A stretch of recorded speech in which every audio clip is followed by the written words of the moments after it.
You were listening to episode 166 of Game Deflators Podcast. My name's John, and I'm joined by Ryan. Hey, everybody, here at the Game Deflators Podcast. We like to talk about games we've recently picked up, games we're currently playing, and we dug too deep and too greedily in today's Inflation Deflation Challenge.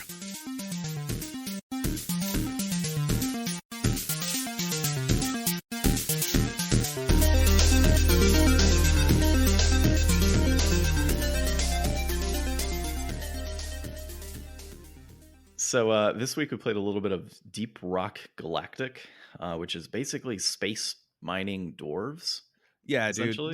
this was awesome. I'd heard about this a while ago when I got on Game Pass and was trying to hook up with my friends and find something we could all play. They were like, "Oh, this is one of those games," and then of course the Game Pass compatibility was not exactly what I was expecting, but hey, whatever. Yeah, We got to so play it today, me and John, and it's yeah, on PS Plus this month, so you can't beat free, baby. uh, I guess you can't in this case. It was pretty interesting. We'll talk a little bit more No, about literally, it. I don't think that most free games have an end to them, so I don't think you can beat free. Oh, I see what you did there. I see what you did. Um, yeah, so as Ryan said, it's on PlayStation Plus for the month, and coincidentally, that's my pickups this week. Yeah, me So, too. yeah, I wrote nada, but I'm changing yeah, that mark there. I was At gonna least I edit. got the Persona game in this one. I don't know what that car one is, but it's not Forza, so it doesn't matter. It was Dirt 5, I think. Oh, I've actually heard that one's pretty good.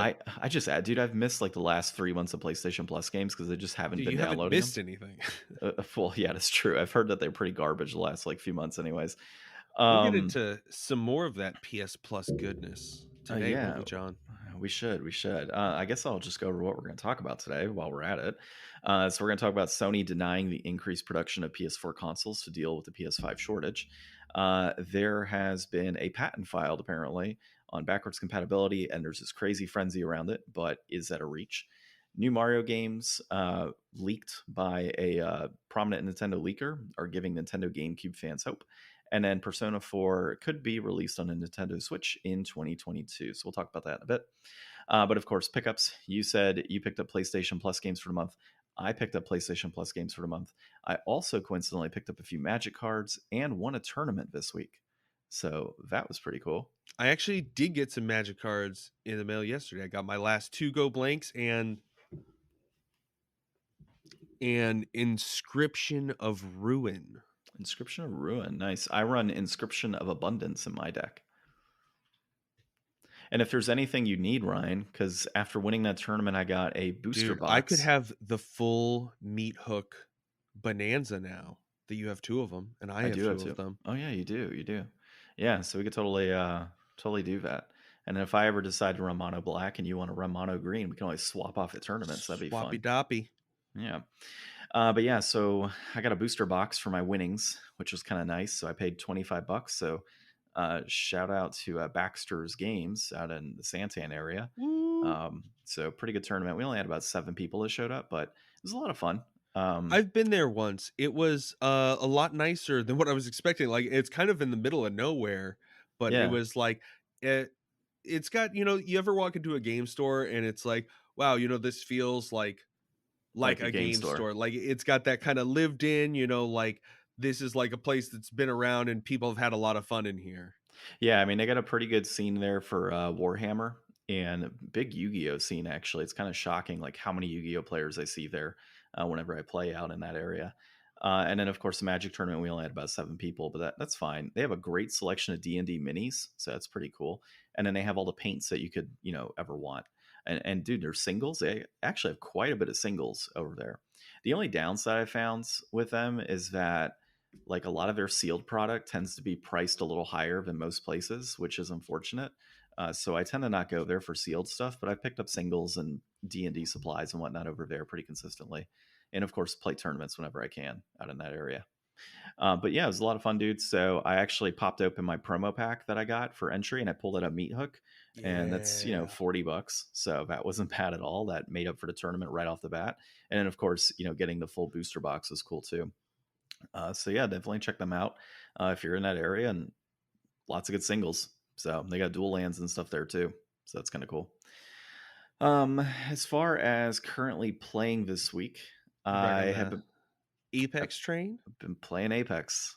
Dude, Dude, it's what's like that like these days? Like, it's been so long. Like, I mean, we were both like pretty hype into it for a while, and then I dropped off once I got my job last year, and then you've kept playing. So it's like you've seen a lot more of that seasonal like evolution throughout. Like, have you I forget, did you like invest in the Game Pass and then you've been like just turning that by winning the Game Pass to buy the next Game Pass and stuff like that? no, I've been doing ranked arenas. Oh, So okay. I found a lot more fun in arenas versus like the whole battle royale, like trios Mhm. type deal. So, with the battle royale trios, once you're out. And that's Yeah. it. Like it's not a whole lot of fun. You got to go back to the screen. You got to wait to be queued in. You got to join a new team. And then there's a chance that you're like, in a match for a minute. There's a chance you're in it for 20 minutes and you don't win anything and nothing Yeah. happens. So I found with arenas, it's just like, there's more gameplay tied to it. So it's not like it's easier by any means. Like sometimes it could be harder, I feel, in Battle Royale. Because like Battle Royale, you can scrounge around and pick crap up and, go behind teams and kill them and then kill the other team. So there's a lot of elements in Battle Royale that make that kind of easier, but it's just such a longer game. Whereas like with the other one, I can just kind of jump in like in arenas and we could spend 5 minutes in a match and we're done. Like, Mhm. and we win and we're good. Or we could go in and we can lose three in a row and we're done. So I've been playing a lot actually with Justin. So he and I have been playing. God, I've been playing for really the last couple months. I've been playing Apex Legends for the most part. I just don't talk about on the podcast that often. But we've been playing a lot more arenas and it's just fun, dude. Like I've been using the bow a lot more. There's a lot more different maps that they've been including in arenas, and just a 3-on-3 aspect makes it a lot of fun for me. Nice. So yeah, that's what we've been doing, and getting a lot better, man. Like last night, we had a great match where I was playing Lifeline and Justin was playing Fuse and just grenading the hell out of people. So I was just guns blazing with Lifeline, which is something you really shouldn't be doing in that game. Is trying to go up in the thick of things with her, but that's how I play when I play her, which is odd because when I play more of like the tank type of players that are supposed to have more life but have like a bigger hitbox, I tend to play a little like further behind. But when I'm with Lifeline, I'm like right in the thick of it all the Hmm. time. So it's just odd that I play those two like reversed. But that's really what I've been doing, man. That's about it this week. I'm hoping to get back into Tomb Raider later in the week, and D&D finally again this week or today. Actually, we're doing an 8-hour session. Damn. Good luck with that. So yeah, so we're doing Joel's campaign for 4 hours, and then we're jumping into mine for 4 hours. Oh man, that's gonna be such a hard turn. Dude, it's gonna be brutal. And like I haven't finished planning all my stuff yet. So like as soon as I finish recording with you today, I gotta run to the grocery store, get some stuff for lunch, and then finish up my planning There you go. for the session. So we're starting at like 1 and we're going to like 9. Wow. It's gonna That's a be lot of insane. D&D. I will let you know, but we haven't played in a month, so we're like, all right, let's just do You both guys our will have a good campaign. time though. Yeah, it'll be fun. Like it's just sitting for a very long period of time. Yeah. So that's kind of what kills it. But yeah, as long as I get up every now and then, we'll be good. What did you end up playing this week? So I was home all week, and while I was working from home, in the background, between calls and especially like in the mornings and after work, man, dude, it was AGDQ this week. So I watched a ton of good games done quick. I think they got over 2 million for charity. I missed like the actual end of the stream and everything. But there were some really cool runs, lots of great people getting together for a really great event. Very inspiring again. Like this was my first time seeing it like live or live. So it was cool. It definitely makes me want to take a look at speedrunning maybe sometime this year. Um it did get me to take a step away from hell. So I rotated just slightly from Dante's Inferno, and I was taking a stroll back through Hades. So I've been having some fun with that a little bit yesterday and the day before. I hadn't played Hades in a while, so it's fun to jump back in. Um, it kind of inspired by what they were doing this week and just trying to have some fun. Nice. And I will get back to Dante's probably this week, I'm thinking. How far are you in that game? Not far. Not Maybe far. like 2 hours. Oh, I mean, it's kind of far for that game. Isn't it like a 10-hour game? Okay, maybe not 2 hours then. Maybe I played for 2 hours, but maybe it wasn't. I don't know. I don't know. Let's see. My favorite website: How Long to Beat Dante's Inferno. I'm gonna say 12 hours, 16 hours. You think 12, 16 hours? It is actually about 8 hours. So Ryan, you're Wow. about a quarter way through the game. Okay, so I changed my mind. I'm just gonna stop playing this, and I'll call you guys on Thanksgiving. Now hold on though. Completionist though is 16 hours. So main plus extras is 9. So this is about 8 hours for the main storyline, which is about right for a game like that. Yeah. So I think that's pretty good. I mean, dude, if you knock that out early on, that'll be sweet. And then I've of course got 2 Zelda games that I got to play. Zelda. Actually pretty excited about that. So I'll get started on those pretty soon. I haven't been playing Ghost of a Tale, which I really need to get back into. As soon as I start playing that, like hopefully that picks up for me again.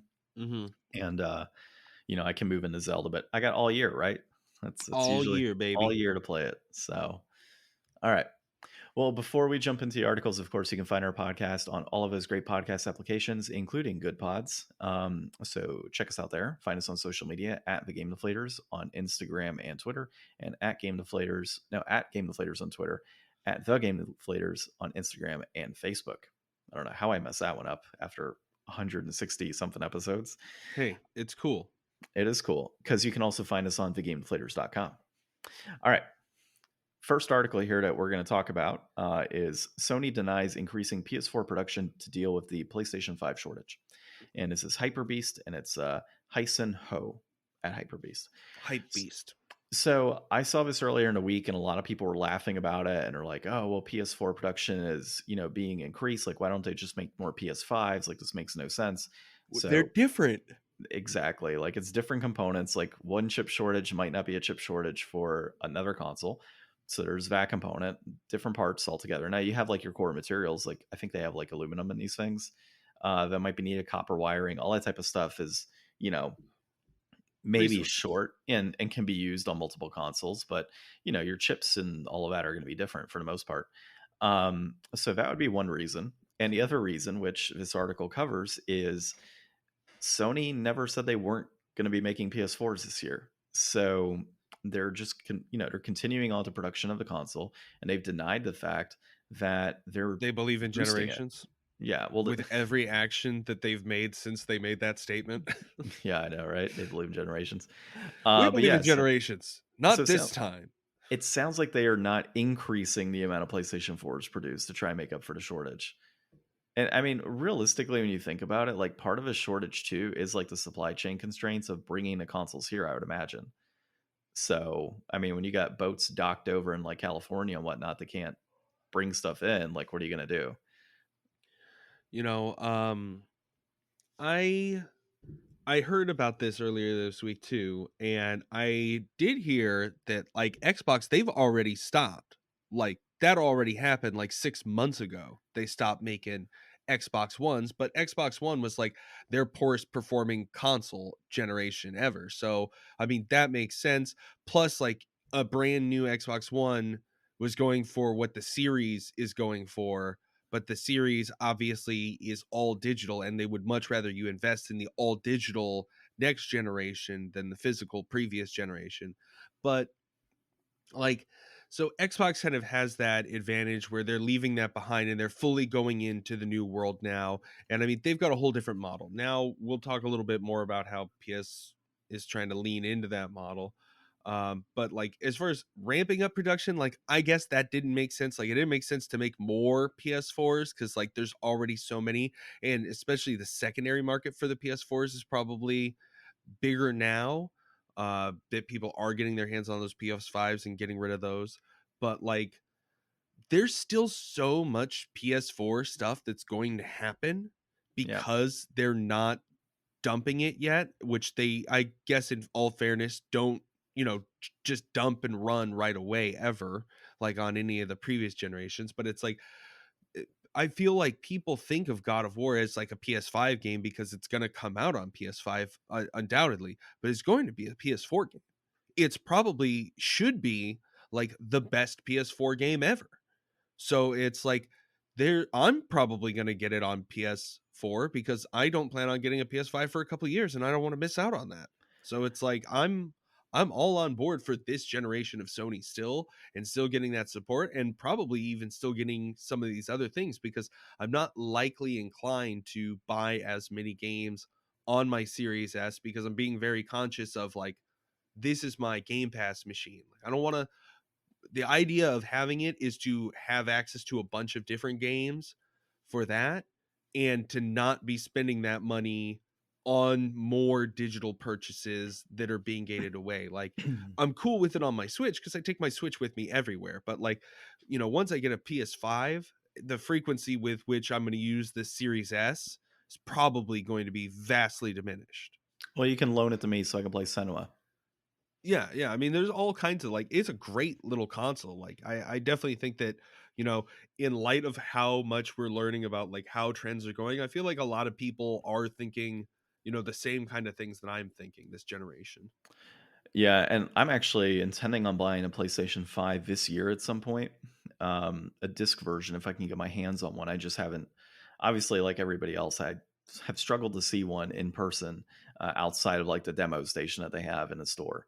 So my hope is I could just go to Best Buy during one of these like upcoming pickups and maybe pick up a disc version, because I'm actually going to be done paying off my phone, which I had like a 6 month credit on or something. So once that's over, it's like, well, let me buy the next thing that I would typically put with that money that I usually set aside for big purchases like that. So we will see, but I really want to play some Elden Ring, and the only way to do that See, for that's the me, one thing that I might break on, because I'm gonna wait and see what DF Retro comes out with. I mean, I've already seen their review of like the beta test and everything that was out. I'm pretty confident in just picking it up on the Xbox, yeah, because I don't think that I really, I think it'll be a better experience than it will be on the PS4 Pro.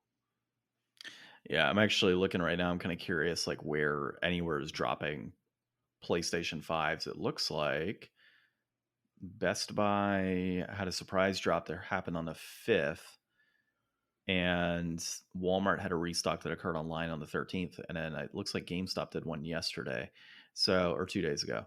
So yeah, I mean, They honestly, get it them looks out like, when they can. yeah, it looks like more and more restocks are occurring, which is nice. And I have seen online like the scalper prices have dropped a bit down to like the 700 range, versus what they were before. So I think that might be an indication that there's more and more consoles being put out in the market. People are picking them up, which means we should hopefully very soon begin to see things kind of, become available in store, hopefully. Yeah, I don't anticipate being able to just walk in and randomly find a PS5 anytime soon. I am going to be curious as to when that will happen with the OLED though. Yeah, I haven't seen OLED either.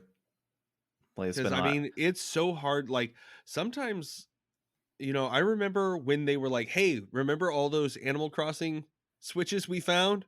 And then they were just out and you could go to Target and I saw them there all the time for a while. And Yeah. then it's like once the holidays hit, man, they don't even have a damn Switch Lite in there anymore. The thing that just frustrates me about this whole restock problem is like the biggest issue has been bots and people not being able to get their hands on it.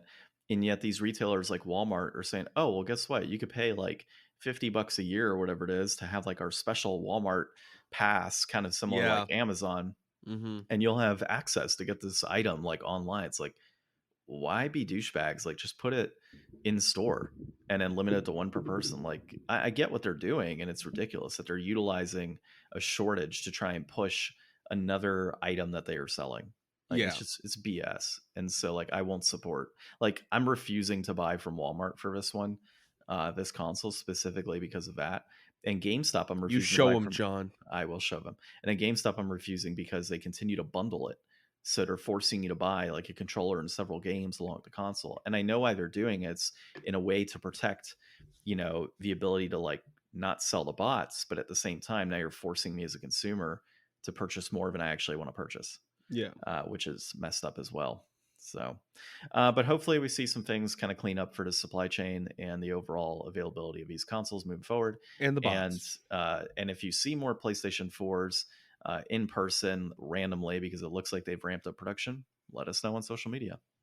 All right, so our next article here is new Mario games leak giving Nintendo GameCube fans hope, and this is Tyler Fisher at comicbook.com. Ryan, I'm sure you got some thoughts around this one if you want to kick this one off. Yeah, so I mean, we played some Mario Strikers a while ago, and it was fun. I know that it's a really beloved, franchise from before, and they haven't gotten any new games in a long time. So what they're saying is that, with these rumors of a new Mario Odyssey 2 coming out, and then also some other sports title, we've seen a new tennis title, we've seen a new golf title, both on Switch, and unfortunately both of them have gotten pretty lackluster responses. Like, I thought that the new like Super Rush golf mode, it looked like a ton of fun in the trailer, but then once people got it in their hands, they were like, yeah, but like on a wide open golf course, like you're not going to bump into people. Like, this is an interesting mechanic, but not well implemented. So I think that there's a lot of excitement for Mario sports titles that has gone unfulfilled, and getting a new Strikers game would absolutely light people up. At least they're saying, like way more than a new baseball game would. And see, I'm a little different on that because I would love to get a new baseball game because we only had the one on GameCube. Whereas with Strikers, we had GameCube and, or no, I guess we had the Wii version too. There was a baseball game on Wii as well. I always forget about that one. Although that one wasn't like, I don't know, it wasn't like widely marketed.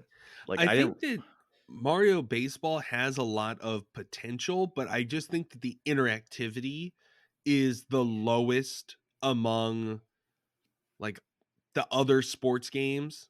Like, I feel like baseball is a very hurry up and wait kind of game, and then all these others are like running, constant action and movement.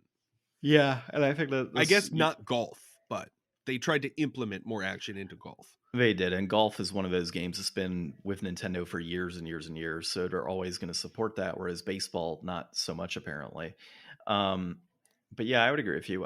Another Mario basketball game would be good though, because I think we only had the 3-on-3 hoops that was on the DS, I think, or 3DS, and that was it. I don't recall there ever being another basketball game, unless it was in a sports mix, which it might be. We should actually play that at some point. The sports Okay. mix on the Wii, because I do have that one.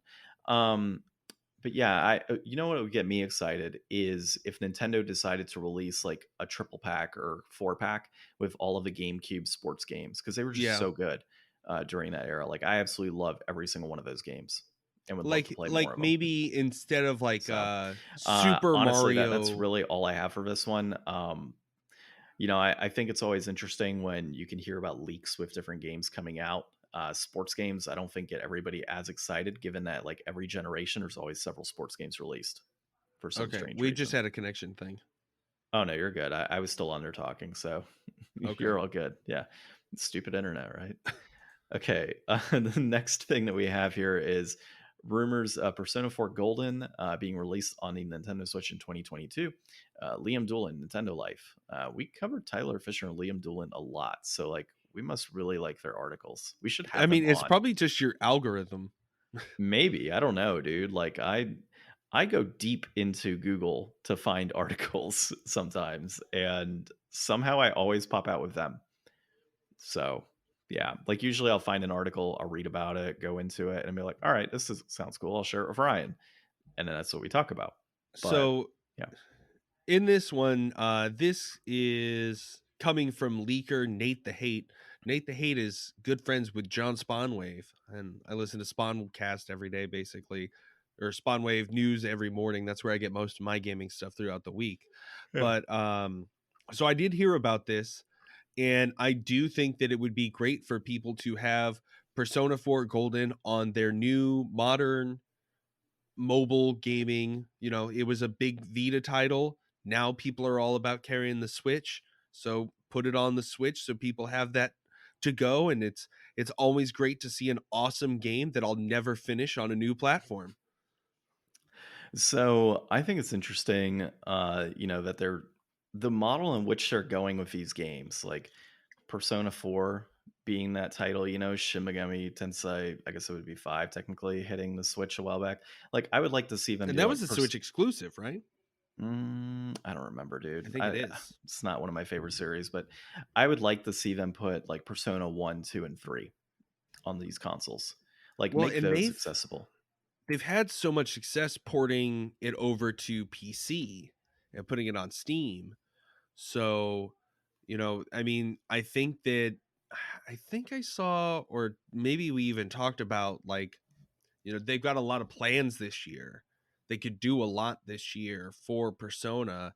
Ultimately, probably, in this article, it's saying leading up to a Persona 6 announcement, maybe in September.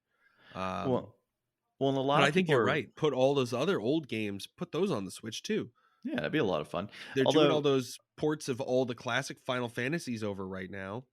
yeah, no, I mean, I agree with you. It'd be nice to have, and some of those games are expensive. Like Persona 1 is like $400 or something, and Persona 2 is even worse, I believe. I think that one's like 400 as well, or maybe a little more.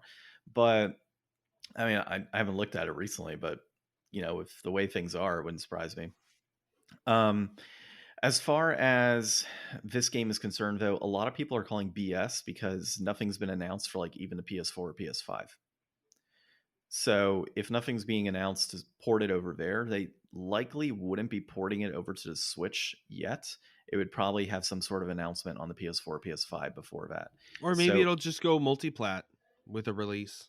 maybe, but that's the thing. Like there hasn't been any sort of announcement on these other consoles.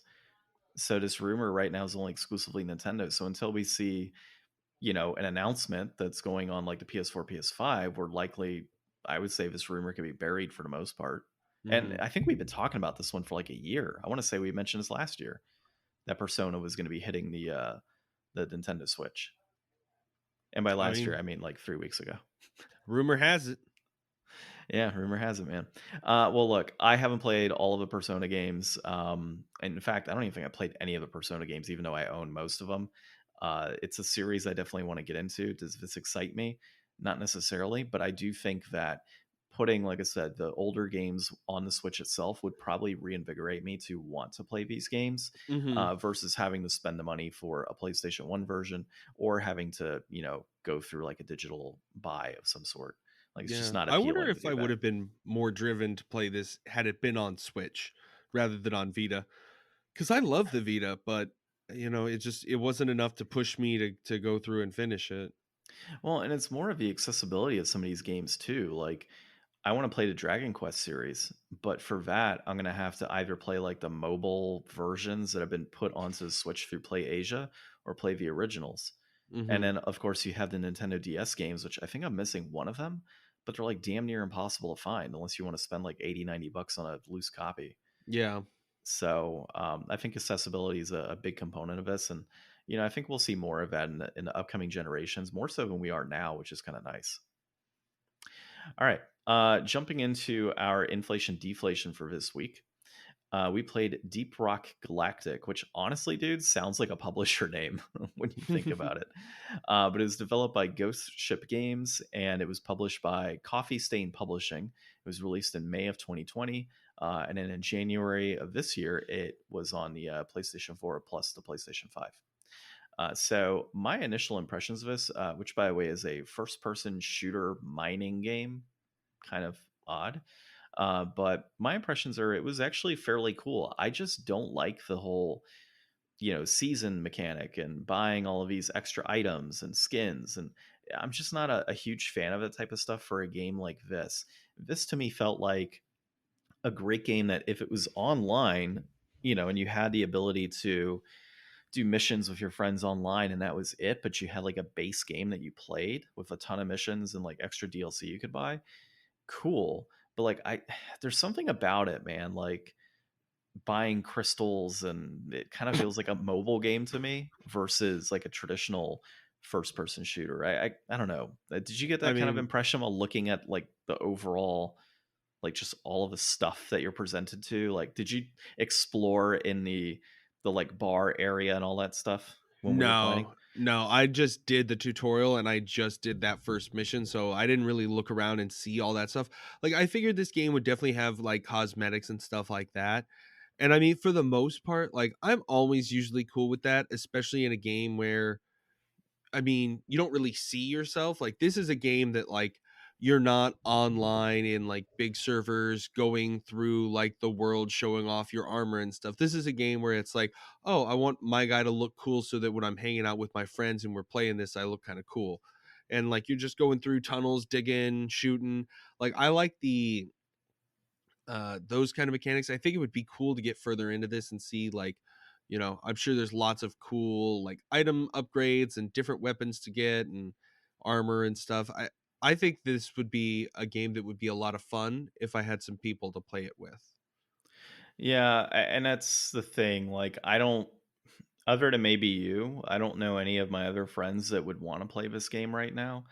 Um, and I mean, maybe Joel would be interested in something like this, but I'm just not a big fan of like the servers and missions and having to collect things on like a day to day basis. And, I don't, I want to be able to pick up a game, play it for a bit, and put it back down. And that's it. Like, I don't want it to be tedious, kind of like You don't Animal want a Crossing. lifestyle game. Yeah, and that's kind of how like Animal Crossing is and why I don't get into it because I don't want to have to continually go in and log in and have to do my piece It's every single fun for a day. while and then it gets monotonous after a while. Like I can't Yeah. believe Barry still goes to his town every day. Like that's a committed town person. Dude, Like, I'm Barry's sure there's lots of people out there that just live for that kind of thing, but like you said, like, I could do it for, like, a month, and yeah, then I'm out. I gotta dude, do something new, Barry's town is probably a country now. It's the country of Barry Carenza. right? Yeah, like that's I would love to see his he has to take some pictures for us of his Animal Crossing town.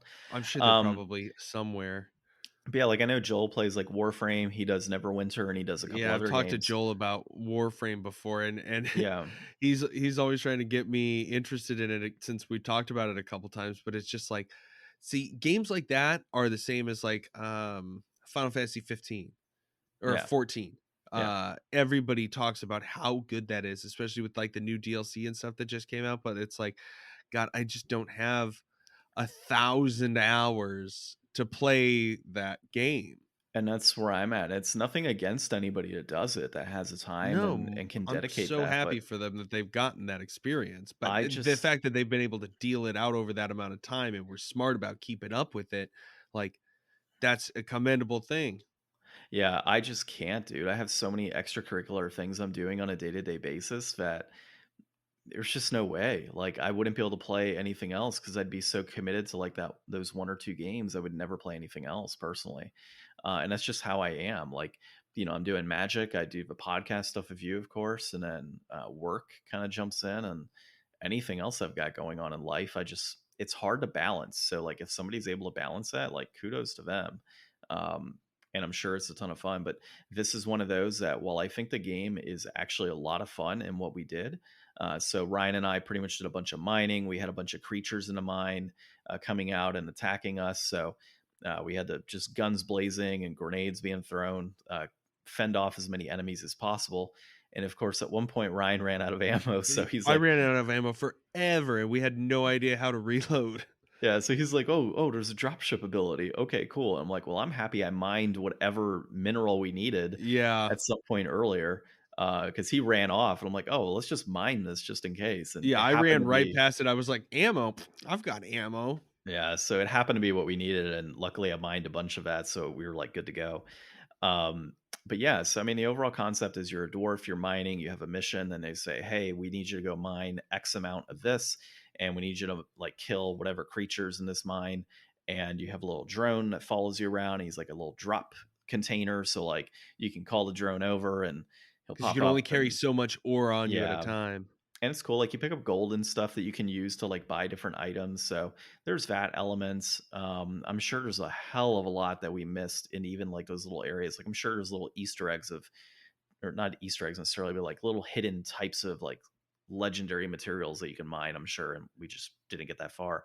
Yeah, I Um, think the like escape mechanic. So once you like fulfill your that's quota or badass. whatever, and then it's like, okay, now you've got 5 minutes to get out of here, and the monsters are coming, and you Yeah. got to follow your little mule guy back up to the surface the way you dug down. So it's like you're getting to see all your tunnels and stuff in reverse.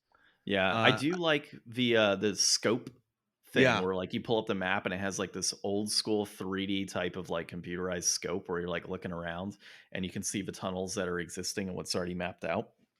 I think the overall like aesthetic of everything I like. I mean, it's kind of that low poly graphics, but like done in a deliberate, artful way.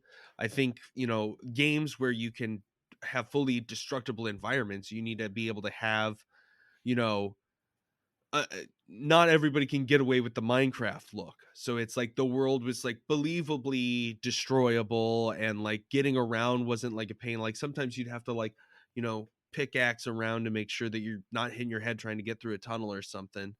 But Yeah. for the most part, it was pretty easy to get what you needed to get. It did to me feel like something, what Minecraft should be. I love the graphics on this game actually. And, when you look at Minecraft, it's got that pixelated, blocky look and your mining stuff. I mean, that the thing that we're all used to. This just to me felt more realistic. And Hmm. I think if Minecraft was something like this, I might be more inclined to play Minecraft if it was something Yeah. like this, but it's not. So I'm not going to play it. But overall reception of this game has been pretty good. It's around an 8.5 average score, and it's sold over 3 million copies at this point.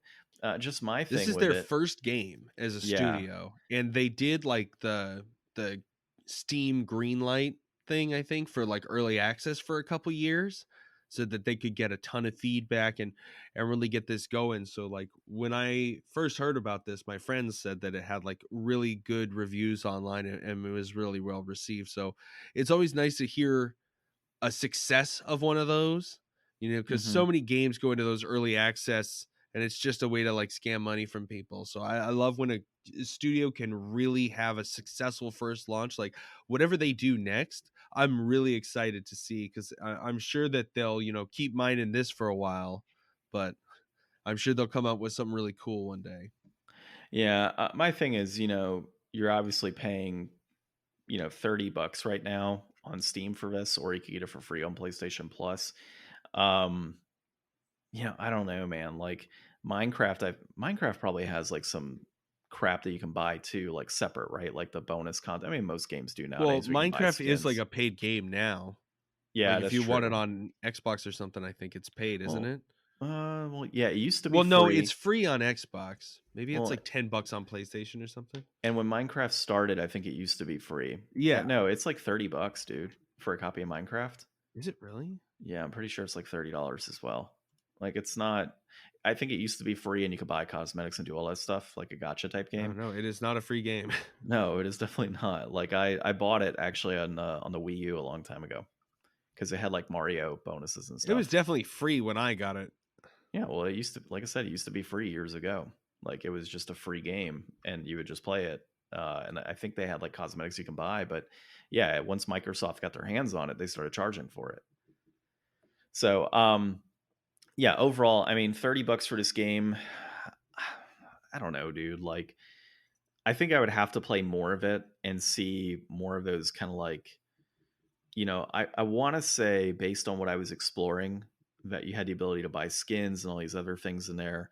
So additional forms of income, of course, for this company. Um, I just don't know if it's worth $30, to be honest. Like, is this a I game I think, would go out of my way to buy? Probably not. yeah, I think the way to look at this one is like, this is definitely not a game that you just buy for you, most likely. This is a game that's the cost isn't $30. The cost is $30 per person. And how many people can you get into that? And how many people are you going to have a good time playing this with? Because Well, obviously it's not like the games we usually talk about where like if you spent $30 on it and you didn't really like it that much, you leave it on your shelf, hey, maybe one day it'll be worth something. But this yeah. is not that kind of case. So like really, you know, if this is something that you're going to be into, you probably already have a group of people and you're already looking for your next game to play together. That's the kind of game this is, a or that's the kind of person this game is for. I think you'll know if you've got that group and this is going to be up your alley, or maybe, maybe people who aren't super into survival crafting games, but are into survival, like the play style, like, this is very much like, just shooting enemies, exploring around, gathering resources. It's got all that stuff, but without having to build a base and a house and cook bread and all that stuff. So you could also go at this from like a light survivalist mechanic, maybe. Well, I guess my biggest thing or hold up here is like the look and feel of it is very much like that of a Neverwinter or a Warframe. And those are free to play games where I could still log on and play with different people that I know. Mm. Like why like that's the type of game that this Well, is in those a aren't, sense. neither of those are first person shooters. Well, Warframe is kind of in that third person mode and I get But I it, and mean, if Neverwinter's you're a not. first person shooter, dude, like, Then play let's say Apex. you want, let's say you want something that's not competitive. You want like a fun co-op like experience that's a little bit lighter. But can you get those games for free? Like, if this wasn't on PlayStation Plus, like right now, I would say, yeah, it's, deflated, right? Because it's free on PlayStation Plus. But beyond PlayStation Plus, is this game worth $30? Are there other games that have the same type of format, like first person shooter and like resource I mean, building where you 3 can play with a million buddy? people thought it was worth $30. Well, what are they counting in here and how much of his sales are discounted? That's true. Steam sales happen all the time. So, you know what? Maybe looking at this as $30 is the wrong way. Maybe we need to look at this as, hey, Steam's got sales all the time. If you can get this for less than $30, is it worth it? I mean, is it worth $10? Sure. Okay. Like, I would say it's worth like $10. Is it worth 30? No way. I Okay. really don't think so. Just given the breadth of games that are out there that have very similar formats, very similar like co-op type play styles online, you can play with a buddy and just like relax. I don't think this is worth it. I think there's many more things that you could go out there and play with a friend. If that's your goal to play with like one or two people and just have something to do, there's plenty of other games to do that for. Okay. That you're not going to be paying money like outright, and even if you and it's more of I want to pay money, not I have to pay money. So, but still, like I said, good game if this is what you're looking for. Free on PlayStation Plus. Look out for a Steam sale. That would be my opinion. I would say at its $30 price point, it is certainly inflated. I'll go with inflated too. I mean, you can't beat free, so pick it up on PlayStation Plus this month.